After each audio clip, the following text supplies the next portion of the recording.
मंगलमय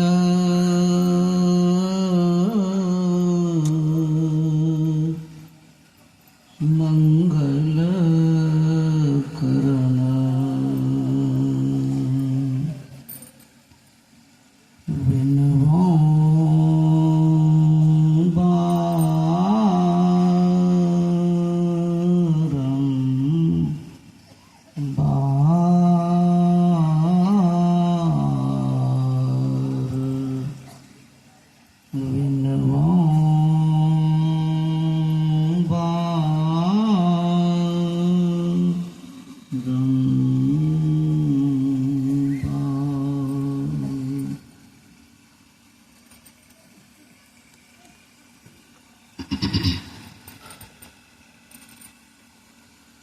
परम पूज्य संत जन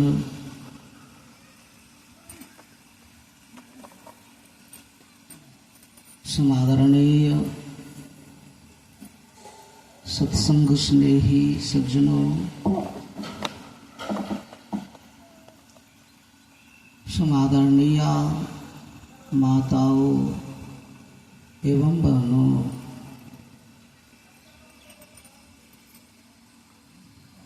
हम लोग अभी भगवान वेद का विचार श्रवण कर रहे थे।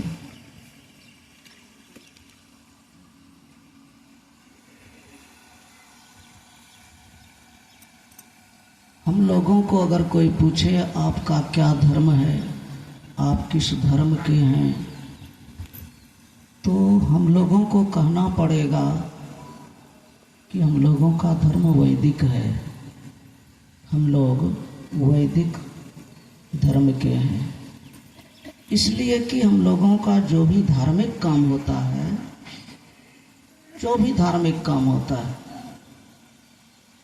धार्मिक काम उसे कहते हैं जिससे कि अंदर में शांति महसूस होती है।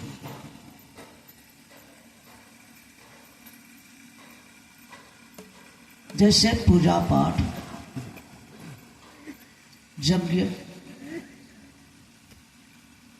ध्यान, सत्संग,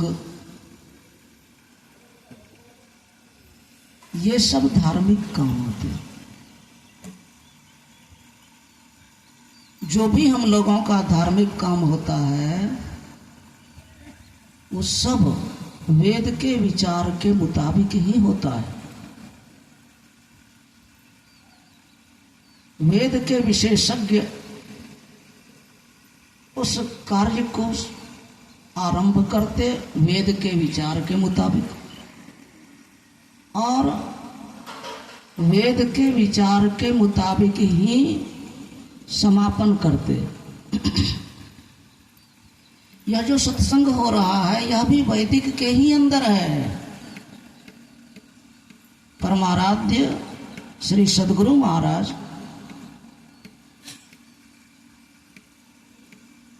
जिन्होंने कहने की कृपा की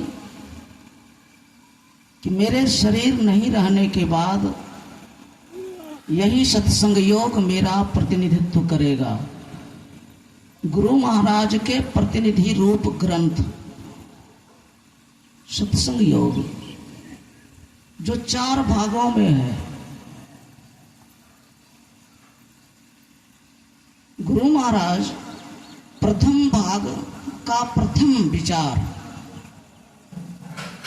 वो वेद का ही विचार रखे हैं। सत्संग योग जो गुरुदेव का प्रतिनिधि रूप ग्रंथ है, प्रतिनिधि उसे कहते हैं जो किन्हीं के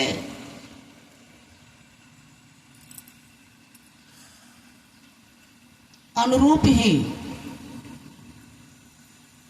किन्हीं की अनुपस्थिति में कार्य करने में जो समर्थ है, या आपकी अनुपस्थिति में आपकी ही तरह से जो काम करने में सक्षम है वो आपके प्रतिनिधि होते हैं।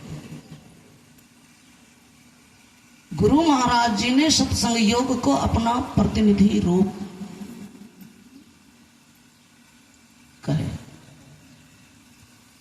इसमें गुरु महाराज जी ने सबसे पहला भगवान वेद का ही विचार रखा, जो भी हम आप पाठ सुन रहे थे। ओम यंजानः प्रथमं मनस्तत्वाय सविता धियम अग्निर्ज्योतिर्निचाय्य पृथिव्या अध्याभरत। यही सबसे पहला हम लोग विचार ग्रंथ पाठ में सुन रहे थे, और यह है भगवान वेद का विचार। इसलिए ही यह सत्संग वैदिक है। और यह वैदिक कब से आया? जब धरती पर और कोई विचार नहीं था और कोई धर्म नहीं था,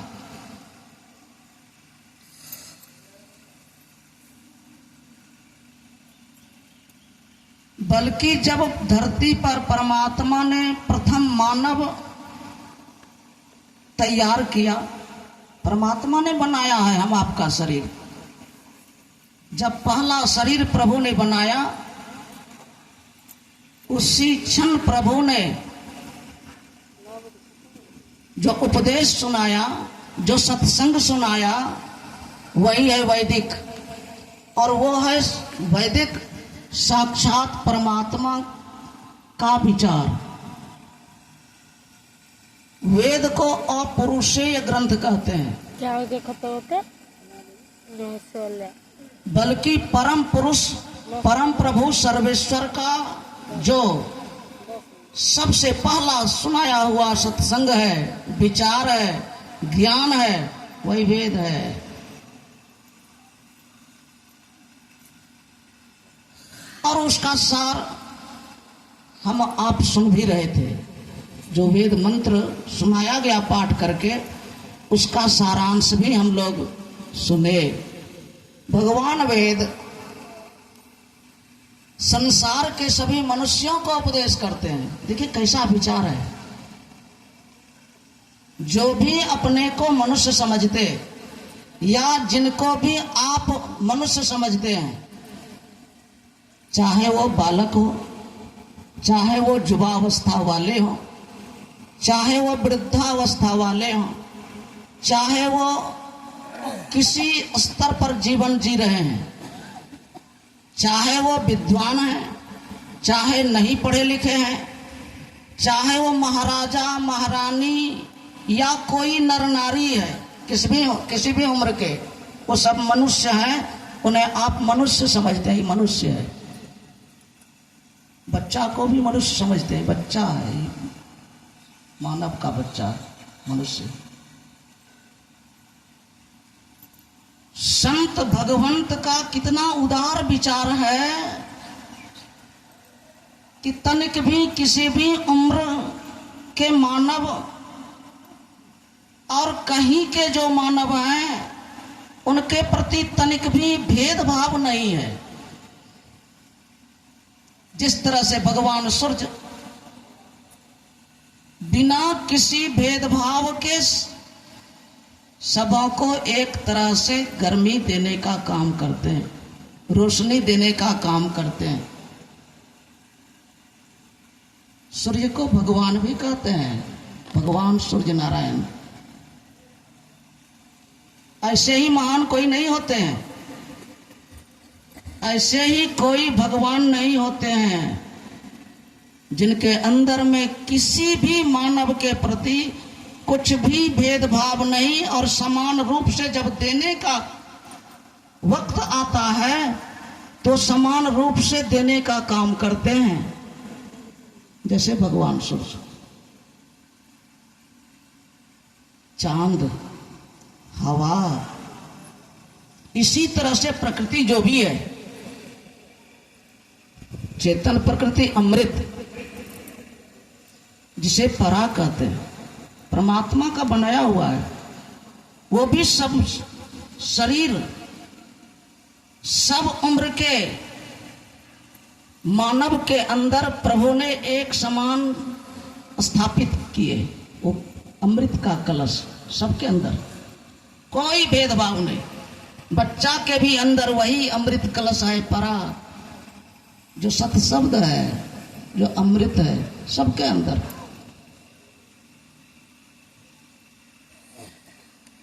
महाजोगी गोरखनाथ जी महाराज की वाणी में है, गगन मंडल मह औंधा कुआं, सबके अंदर, सब उम्र के अंदर, तहां अमृत को बासा, वह अमृत का वास है। कौन?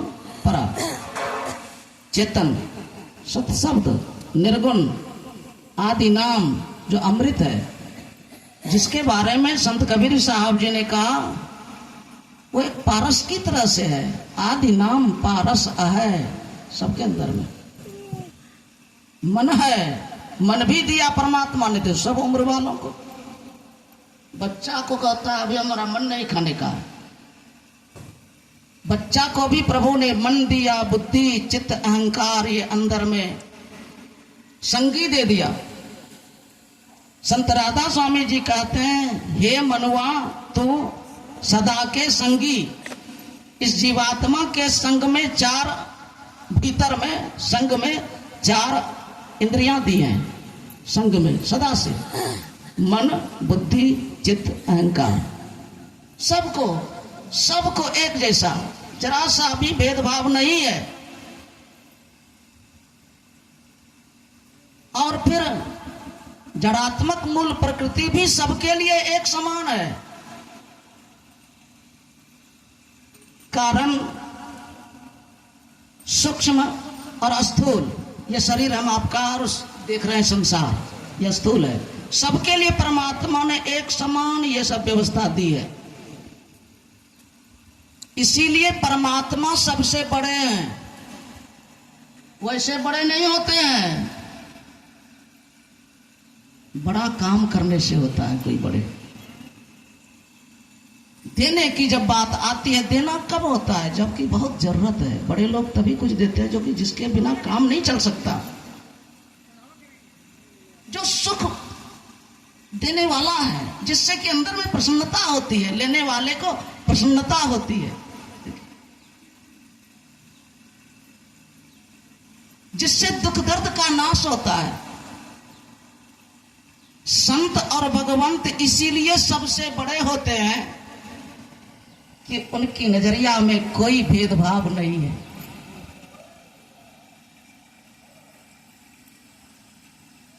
संत सरल चित जगत हित, पूरी दुनिया की भलाई जिसके अंदर में सिर्फ और सिर्फ भलाई ही हो, जिनके अंदर में सारी दुनिया का उपकार भरा भाव हर वक्त उमड़े, और कोई लेने की बात नहीं, स्वार्थ की बात नहीं है। लेने और स्वार्थ की भावना तब आती है जबकि अंदर में कुछ कमी रहती है, और अंदर में जब तब तक कमी रहेगी चाहे कुछ भी बन जाए, चाहे समस्त भूमंडल का अकेले मालिक बन जाए, सारी दुनिया की दौलत का अकेले कोई स्वामी मालिक बन जाए, चाहे सूक्ष्म लोक स्वर्ग और वहां का भी मालिक कोई बन जाए,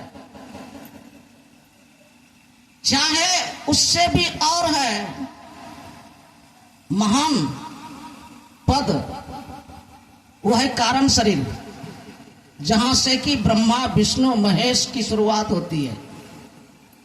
वहीं से वैकुंठ ब्रह्मलोक और शिवलोक का निर्माण होता है। जो त्रिदेव गुरुदेव के हृदय परम पूज्य संत श्री शाही साहब जी कहा करते थे, ये त्रिदेव ईश्वर कोटि के देवता हैं। देवता ही हैं लेकिन ईश्वर कोटि के देवता हैं, नाम के अंदर हैं, जिनके अभाव में इन सब को भी आना जाना लगा रहता है। सुन रहे थे आप संचालक महोदय से? भगवान कृष्ण जी ने कहा, हे पार्थ, भले तुम्हें पता नहीं है, मैं सब जानता हूं, तुम्हारा और मेरा बहुत बार आना जाना हो चुका, एक बार नहीं बहुत बार। ये आना जाना क्या चीज है? यही है शरीर में आना, शरीर का परित्याग करके चला जाना। मतलब जिनको दूरी है, अभी आना जाना होता है फासला रहने से, दूरी रहने से, यही कमी का रूप है। और साक्षात वैकुंठ के स्वामी वही भगवान कृष्ण जी इसके पहले जब धरती पर अवतार लिए श्री राम के रूप में, महर्षि वाल्मीकि जी ने सामने कहा, सच्ची बात कह दी, राम स्वरूप तुम्हार वचन अगोचर बुद्धि पर, हे राम तुम्हारा स्वरूप मैं जानता हूं। वो कहने से बाहर है, कोई कह करके पूरा नहीं कर सकता। वचन अगोचर, जितना कहेगा फिर भी वो कितना बड़ा है पूरा नहीं कर सकेगा, वो कहने से बाहर की बात है। संत कबीर साहब जी ने यही कहा, जस कथिए तस होत नहीं। जैसा जो कहते हैं, जैसा जो सुन रहे हैं वैसा है नहीं। विलक्षण वो प्रभु है। अब बुद्धि भी वहां काम नहीं कर सकती, बुद्धि भी परेशान होकर के निष्क्रिय हो जाती, कोई फैसला नहीं दे सकती। वो बड़े विलक्षण महान, सबसे महान प्रभु है। वचन अगोचर बुद्धि पर अभिगत, लेकिन उससे तनिक भी जगह खाली नहीं है। यही है असली बात। जो प्रभु सबसे महान है, जिसके बारे में कोई बोल करके पूरा नहीं कर सकते, जिसके बारे में कोई बुद्धि वहां नहीं लगा सकते, बुद्धि भी वहां निर्णय नहीं दे सकती, वो बड़े विलक्षण है। गुरु महाराज ने कहा, जो जगत से विलक्षण, जो संसार जैसा लक्षण वाला नहीं है, कौन? तो प्रभु।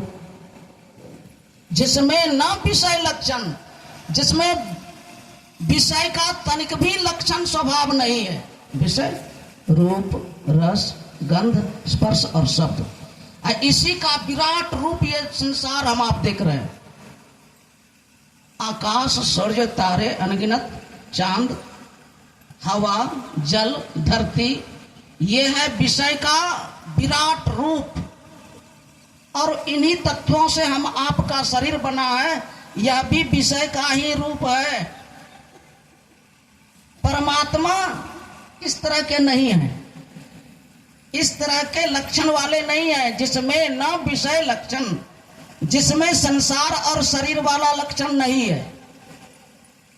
तनु बिनु, उनको शरीर है ही नहीं। और शरीरम, शरीर रहित जो है, शरीर रहित को संसारम भी कह सकते हैं, जिसमें संसार नहीं, संसार पार, संसार से परे, प्रकृति से परे। दो ही संसार की बात में है, एक परा और दूसरी अपरा, ये प्रकृतियां हैं। इसी का जितना हम आप सोचते विचारते, ग्रंथ में हम आप पढ़ते सुनते, बस उसी के अंदर है। इसीलिए परमात्मा ऐसे विलक्षण है जो ग्रंथ से नहीं प्राप्त कर सकते, ग्रंथ पढ़ करके प्रभु को नहीं प्राप्त कर सकते। बड़े विलक्षण प्रभु है। यह भेद है गुप्त, जानना किसी ग्रंथ से है असंभव। आज तक किताब, ग्रंथ, वेद, पुराण आदि पाठ करके कोई प्रभु को नहीं पहचान सका। बड़े विलक्षण प्रभु हैं। भेद यह गुप्त, जानना किसी ग्रंथ से है असंभव, समझ लो किसी संत से। एकमात्र संत ही उनको पहचाने हुए और पहचान करके खुद को उन्हीं की तरह से बनाए हुए हैं। तो परमात्मा ऐसे विलक्षण है। राम स्वरूप तुम्हार वचन अगोचर बुद्धि पर, अभिगत अकथ अपार, नेति नेति नित निगम का। जिनके संबंध में वेद भी था नहीं लगा सकता, वो भी कहते इतना है, इतना ही नहीं, इतना ही नहीं, कितना है, वो भी पार नहीं पा सकते। बड़े विलक्षण प्रभु है। अब फिर कहते कहते ये महर्षि वाल्मीकि जी क्या कहते हैं, विधिहरि शंभु न चावनि हारे, तेऊ न जानई मरम तुम्हारा। देखिए कैसे प्रभु है, ऐसे प्रभु का मर्म ब्रह्मा विष्णु महेश भी नहीं जानते, इसीलिए आना जाना पड़ता है। खुद महसूस किया इन्होंने, हे पार्थ भले तुम्हें पता नहीं, मैं सब जानता हूं, तुम्हारा और मेरा बहुत बार आना जाना हो चुका है, खुद महसूस करते हैं वो। क्यों? इसीलिए वो प्रभु को नहीं जानते। एक ही कारण है, मैंने आपको कहा चाहे पूरी धरती की दौलत का कोई मालिक बन जाए, चाहे पूरे सभी सातों स्वर्गों का भी मालिक बन जाए, देवराज इंद्र के सिंहासन पर भी बैठ जाए, चाहे वैकुंठ या ब्रह्मलोक शिवलोक के भी मालिक हो जाएं, अंदर में कमी खटकती रहती है। किसके अभाव में? एकमात्र प्रभु को नहीं पहचानने के कारण। मतलब ऐसा से भी प्रभु बहुत बड़े हैं। इसीलिए संत कबीर साहब जी ने कहा, बड़ा ते बड़ा, जितनी बात बड़ा कि हम आप सुन रहे हैं, समझ रहे हैं, विचार करेंगे, उतने ही बड़े प्रभु नहीं है, उससे भी बड़े, विचार से बाहर, बुद्धि से भी बड़े। बड़ा ते बड़ा, छोट ते छोटा, मिहि ते सब लेखा, सबके मध्य निरंतर साईं, दृष्टि दृष्टि सो देखा। वही सबसे बड़े जो परम प्रभु सर्वेश्वर हैं, तनिक भी भेदभाव किसी से उनको नहीं है, जो सबसे बड़े हैं, इसीलिए वो सबसे बड़े हैं। तनिक भी किसी से भेदभाव नहीं,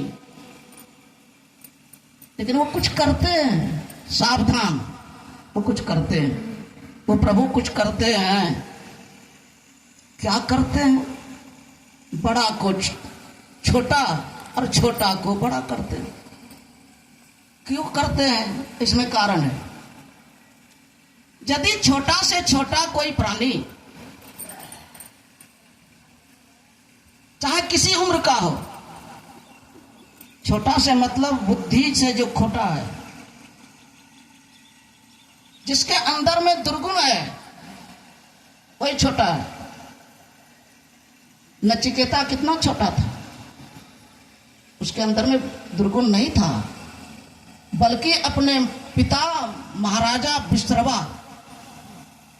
को वो ज्ञान देता था कि पिताजी,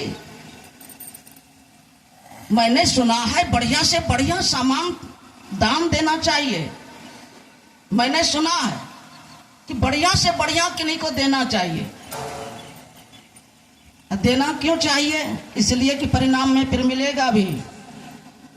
परम पूज्य संत श्री साई साहब जी कहा करते थे, एक महात्मा, पहुंचे हुए महात्मा गुरु महाराज जी से, वो आ गए एक गांव, एक माता के घर पर। कहा, माता हमको कुछ अनाज की जरूरत है और कुछ कपड़े की जरूरत है। तो वो जो अनाज नहीं खाने योग्य है, बिल्कुल जिसकी कीमत बिल्कुल कम है, वही अनमना ढंग से दे दी। और वस्त्र में जो पहनने योग्य भी नहीं है, जिससे कि ठंडी नहीं जा सकती, बस ऐसा ही वस्त्र भी दे दी। फिर दूसरे घर महात्मा जी गए, कहा देखो माता, हमको कुछ अनाज और वस्त्र की जरूरत है। तो माता सबसे सुंदर अनाज देती है, जितना कहे उससे बेसी, और सबसे सुंदर वस्त्र दी। महात्मा जी दोनों का अलग अलग लेकर के चले गए और अपनी कुटिया में रख दिए। कुछ ही दिन के अंदर में जबरदस्त तूफान के साथ ऐसी वर्षा आई, ऐसी घनघोर वर्षा होने लगी कि घर भी उजड़ गया। अब रहेंगे कहां, ठिकाना नहीं, कपड़ा भी बह गया, अनाज भी खत्म। अब दोनों माता जाती है सहारा के लिए बाबा जी की कुटिया पर। कहा हाँ माता तुम ही दोनों के लिए मैं गया था लाने के लिए। अब तुम जो दी है ना वो अलग अलग रख दिए हैं। तुम लोग जो दे दी है वो तुम्हारे लिए ही रख दिए हैं अलग अलग। जो जो जैसी चीज दी है ले लो अपना, यही है यही ले लो। तो मेरे कहने का भाव क्या है, वो बच्चा था नचिकेता, लेकिन कितना बुद्धिमान था। वो जानता था और अपने पिता को वो कहता है पिताजी हमने सुना है कि बढ़िया से बढ़िया देना चाहिए अगर देने की बात आवे तो। ये तो आप ऐसी गाय दाम दे रहे हैं जो कि एकदम बूढ़ी हो गई, जो कि अब बछड़ा देने में सक्षम नहीं है, दूध तो देगी ही नहीं। क्या आप कर रहे हैं पिताजी, बढ़िया से बढ़िया सामान दीजिए। कहा बढ़िया से बढ़िया तुम ही हो। क्रोध आया, अज्ञानता में क्रोध आता है। अज्ञानता मतलब आंख बंद करके जब तक कि प्रकाश नहीं देखेगा जीव, तब तक काम, क्रोध, लोभ, मोह, मद, मत्सर, ये 6 प्रकार के अवगुण अंदर में पड़ा रहेगा। क्रोध होता है किसी को भी, सब उम्र में क्रोध होता है। क्रोध को विकारों में, चोरों में, संत कबीर साहब जी ने कहा राजा है राजा, हर उम्र में एक क्रोध आता है। शिशु अवस्था में भी, जवान में भी, वृद्धावस्था में भी, महाराजा महारानी कोई भी स्त्री या पुरुष हो, ये क्रोध विकारों का राजा है, सब उम्र में रहता है। क्रोध आया, कहा हाँ सबसे अच्छा तो तुम ही मेरे लिए है। कहा हमको तब किनको देते हैं, कहा जमराज को दे दिया, मृत्यु को दे दिया। अब कैसा वो था संस्कारी, कैसा बड़ा तपस्वी ध्यानी, कितनी शक्ति उसको थी कि पिता ने कह दिया कि जमराज को दे दिया तो चला गया जमराज के पास। जरा सा भी भय नहीं। जमराज मतलब मृत्यु। मरना कोई पसंद करते हैं, बल्कि मरने की बात सुन करके आधी जान सूख जाती है। कुछ भी सुहाता नहीं, किसी से भी बोलना, कुछ भी खाना पीना अच्छा नहीं लगता, अपना पराया क्या है कुछ नहीं सूझता। जीवन और संसार से बिल्कुल विरक्त हो जाता। और लेकिन कैसा है वो बालक नचिकेता जो प्रसन्न होकर के चला जाता है मृत्यु के दरबार।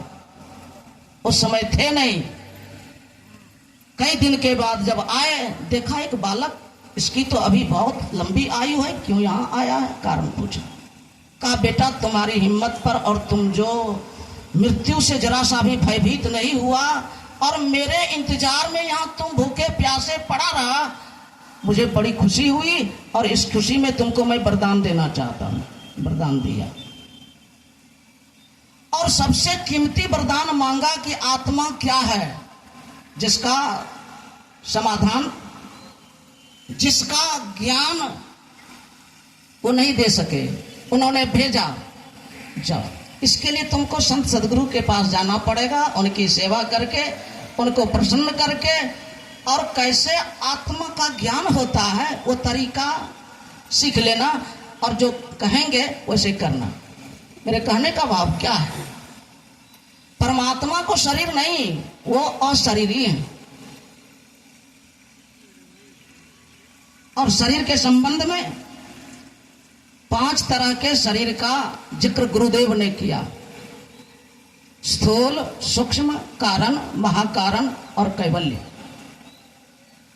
संत कबीर साहब जी की वाणी गुरु महाराज जी ने कही थी और किसी ग्रंथ में लिखा हुआ है, उनकी लिखी हुई वाणी। क्या?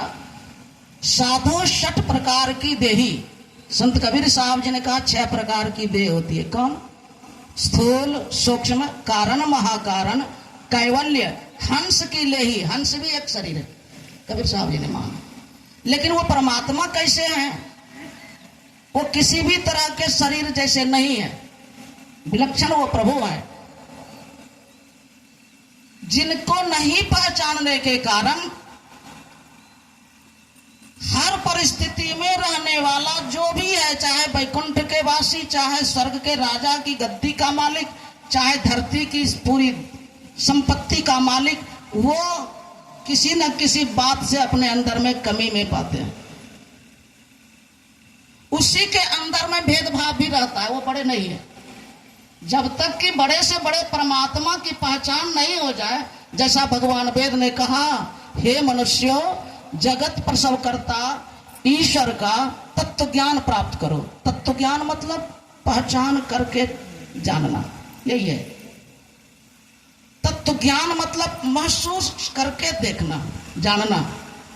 तत्व ज्ञान का मतलब होता है अनुभव करके जानना। गुरु महाराज जी ने इसी तत्व ज्ञान को कहा, आप परोक्ष ज्ञान प्राप्त करो।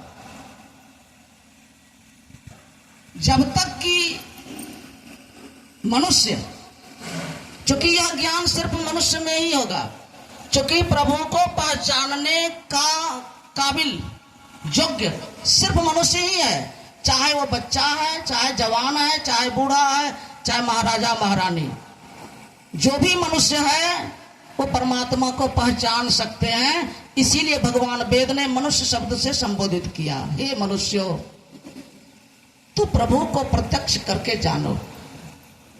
चूंकि वो सारी दुनिया के बनाने वाले हैं। और क्यों जानो, इसी के लिए मैंने कहा, जब तक कि उनको यह जीव नहीं देखेगा तब तक वो कुछ भी बन जाएगा, उसके अंदर में भेदभाव या अपने अंदर में कमी कुछ न कुछ उसको खटकेगी, जिसके कारण कि दुख भी होगा। इसी परेशानी और दुख सबसे बड़ा क्या है, जो भगवान कृष्ण जी ने कहा, आवागमन, यही आना जाना।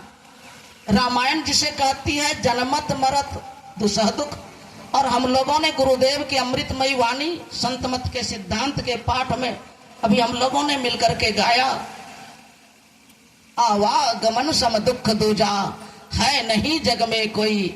इसके निवारण के लिए प्रभु भक्ति करनी चाहिए। बस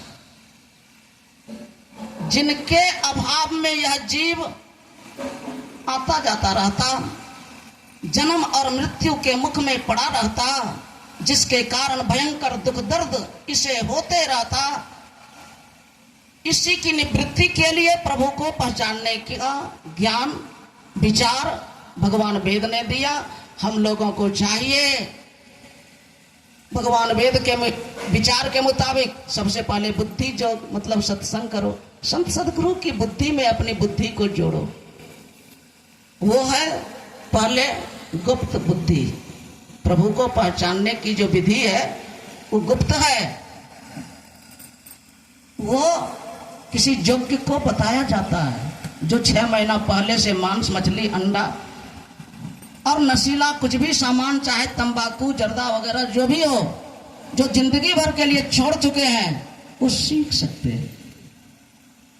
और सीख करके अंतर में आपके अंदर, हमारे अंदर जो प्रभु हैं उनको हम आप प्रत्यक्ष करेंगे। इसकी विधि ठीक ठीक से सीख करके बोलिए श्री सदगुरु महाराज की जय।